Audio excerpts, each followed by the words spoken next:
Hi, I'm Robert Begley with day 91 of my 77-day video challenge. Yes, I'm keeping going.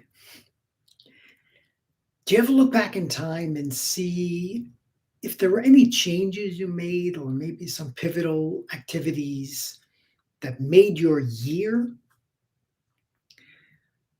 I have.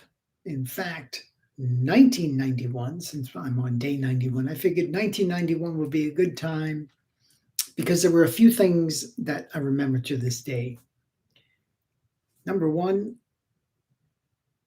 it was the first time I went to New York Mets baseball fantasy camp. Wow. I got to meet Jerry Koosman, Jerry Grody, Bud Harrelson, Tug McGraw, my heroes from when I was 7, 8, 9, 10 years old. However,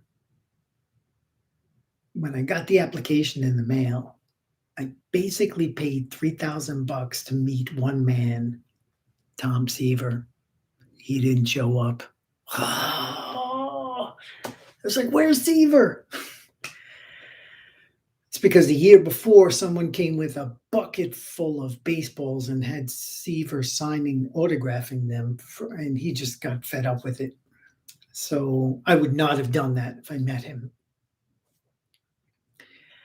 But it was a blast. It was absolutely a blast. The day we got down there was the day that the New York football Giants beat the Buffalo Bills in the Super Bowl. So it was the famous wide right kick.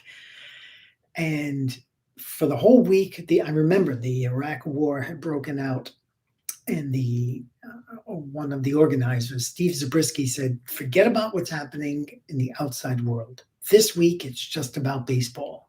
So we wore the uniforms of players. We got to play several games, practice every day, but even I think we played 2 games a day. It was just a fabulous week down here in Florida, Port St. Lucie.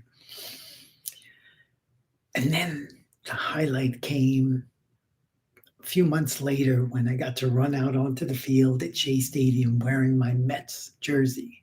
That was my dream since I was like 6, 7 years old. Wow.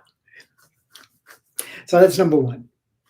Number two, another physical athletic thing. It was the first time I ever ran the New York City Marathon. And I had trained like a maniac, doing Central Park loops over and over again, 6-mile loops several times. And the morning of the race, I had breakfast with my mother and my brother Damien, who had done about 15 marathons already. And the food tasted good, but I was excited. Then we jogged about 2 miles to get to the starting line of the race. And as the cannon kicks off, there's like a helicopter, felt like it was 20 feet above us.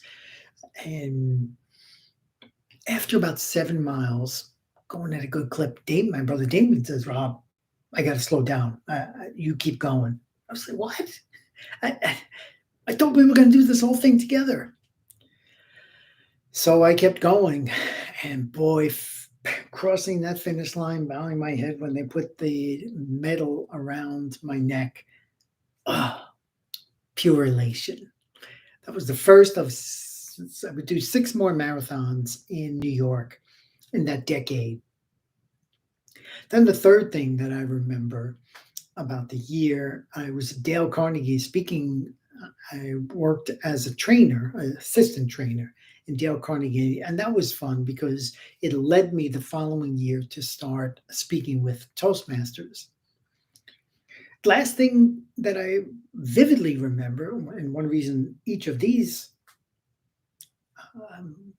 achievements were fresh in my mind, was that was when I first started writing what is now my annual report. Back then, it was just simply top 10 achievements, top 10 goals for the next year. And over the decades, I've kind of fine tuned that, but it was a way to share what I was up to and what I planned to do with family and friends. So that's 1991. How was that year for you? Were you even alive? We'll see you tomorrow with day 92, and I promise not to talk about 1992.